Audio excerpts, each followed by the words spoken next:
Howdy everyone. Now, one of my favourite kind of lenses are compact zoom lenses. They are useful for landscape photography or basic video work if you're trying to keep a low profile as you're shooting.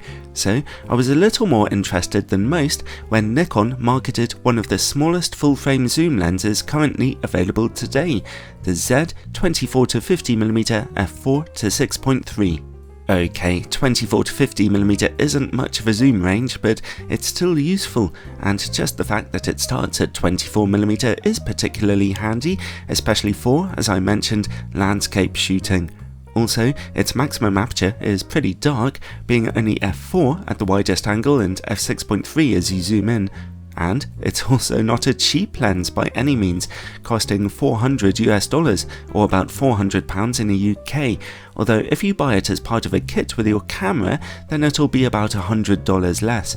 So on paper this might not be the most exciting proposition, but having a small, lightweight zoom lens is still going to be really desirable for travellers and landscape photographers, or those who want to save a bit of money compared to purchasing a bigger zoom lens. I'd like to thank Nikon UK for loaning me a copy of this lens for a couple of weeks for testing, although as usual this is a totally independent review. First up, let's look at its build quality. This thing is small and light, with extensive use of plastics in its body, right down to the plastic lens mount, so don't be too reckless in how you handle this thing. There's no visible weather sealing either, although Nikon do claim that it is dust and moisture resistant. Towards the rear there's a plastic customizable focus ring, which turns smoothly. It's preset to act as a full-time manual focus ring, although you can also set it in your camera to control your aperture, your exposure compensation, or your ISO sensitivity. As a manual focus ring, it works nice and responsively, although as you focus in and out, we do see a moderate amount of focus breathing on display. The autofocus motor on this lens does not have the most strenuous job to do, considering the dark maximum aperture and wide angles. It works reasonably quickly and emits a very faint rumbling sound as it goes, which is barely audible really. Then comes a rubberized zoom ring. It clicks strongly to extend out of its retracted mode and into the shooting zoom range, and from there it zooms in and out fairly smoothly, although with just a touch of stickiness to it. This copy of the lens did not come with a hood, although there is threading for you to attach one that you've bought separately. It does not have image stabilization, and its front filter size is 52mm wide. Overall, this is a dead simple lens, lightweight and plastic, although it does handle perfectly well in use, especially with the handy control ring.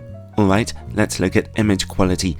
As usual for a Nikon lens, I'm testing it out on my Nikon Z7 with its full-frame 45-megapixel sensor. In-camera corrections are turned on. At 24mm and f4, we see phenomenal image quality in the middle of the picture, razor sharpness and punchy contrast. The corner image quality is noticeably softer but still pretty good. Stop down to f5.6 for more contrast but not much more sharpness. The lens stays this sharp down to about f11. Stop down further and the image will start to get softer again due to diffraction. Let's zoom in halfway to 35mm. At the new maximum aperture of f5, image quality in the middle is as sharp as ever.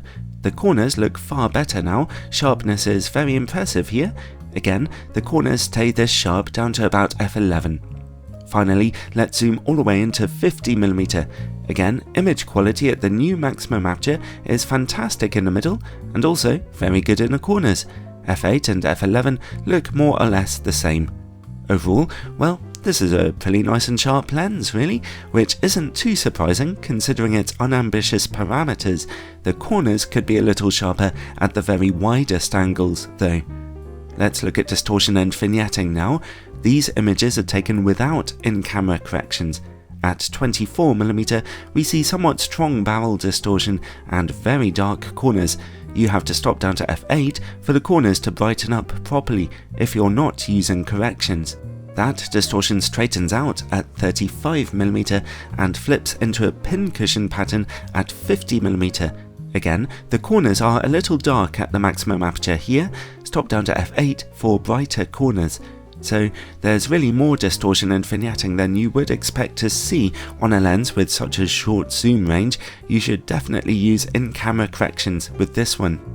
Let's take a look at close-up image quality now. The lens can focus down to 35 centimeters, which is a little closer than average for a standard lens. Shooting close-up at f6.3 causes contrast problems, as you can see. Stop down to f8 though, and picture quality picks up very nicely. So if you're shooting close-up, stop down the aperture a little. Let's take a look at how the lens works against bright lights. It's an excellent result here. Whether you're zoomed in or zoomed out, you can only really provoke flaring by framing bright light right in the center of your image. Finally, bokeh. With its dark maximum aperture, there's no avoiding the fact that this lens should be one of your last choices for getting pictures without focus backgrounds. When you get close enough to your subject though, you can get some averagely smooth out of focus areas here. There's nothing too distracting going on. Overall, well, this is hardly the world's most ambitious camera lens, but I did enjoy using it for a bit of everyday walk-around photography, which is clearly what it's intended for. I don't think I can quite recommend this lens to a broad base of photographers, simply because its narrow zoom range and dark aperture are rather limiting. However, for landscape photographers, or for taking on holiday with you, it's a surprisingly neat, compact little option, offering you sharp images in a small lens body that can go as wide as 24mm, and on a full frame camera, that's pretty useful.